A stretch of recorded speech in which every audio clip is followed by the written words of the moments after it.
আপনাদের সবাইকে স্বাগত।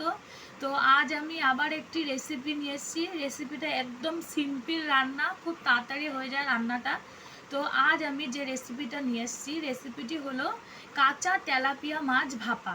তো কাঁচা তেলাপিয়া মাছ ভাপা আমি কিভাবে করব আপনারা দেখুন। আমি ছোট সাইজেরই, বেশি বড় না, তেলাপিয়া মাছ আমি কেটে ধুয়ে ভালো করে রেখে দিয়েছি এই পাশে। আর এখানে আছে কাঁচা লঙ্কা, সর্ষে আছে, পোস্ত আর আছে ধনে পাতা। তো সর্ষে, পোস্ত আর লঙ্কা আর ধনে পাতাটা আমি একসঙ্গে বেটে দেবো। পরিমাণ মতন হলুদ গুঁড়ো, তারপরে দেব নুন, দিয়ে আমি একসঙ্গে মেখে নেব।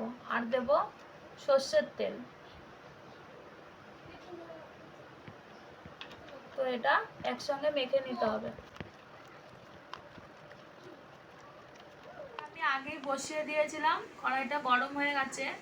এবার আমি কড়াইতে একটু তেল দিয়ে দেবো, যাতে মাছটা নিচের থেকে লেগে না যায়। তো দিয়ে চারিদিকে সাইডে তেলটা লাগিয়ে দিতে হবে।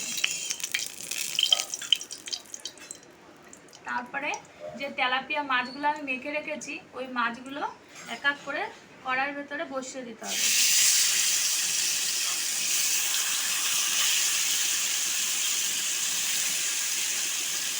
মশলাগুলো উপর থেকে এমনি করে দিয়ে দিতে হবে। এবার এই থালাটা ধুয়ে জল দিতে হবে। ধুয়ে নিয়েছি যে জলটা, ওই জলটা আমি এর ভেতরে দিয়ে দেবো। বেশি জল লাগবে না। দিয়ে আমি ঢাকা দিয়ে দেবো। রান্নাটা হয়ে গেছে, আমি নামিয়ে নেবো। এবার রান্নাটা নামিয়ে নিয়েছি।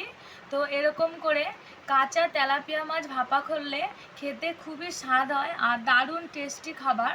তো রান্নাটা পুরোই সিম্পল আর খুব তাড়াতাড়ি হয়ে যায় রান্নাটা। আর এই রান্নাটা গরম গরম ভাতে খুব সুন্দর লাগে খেতে।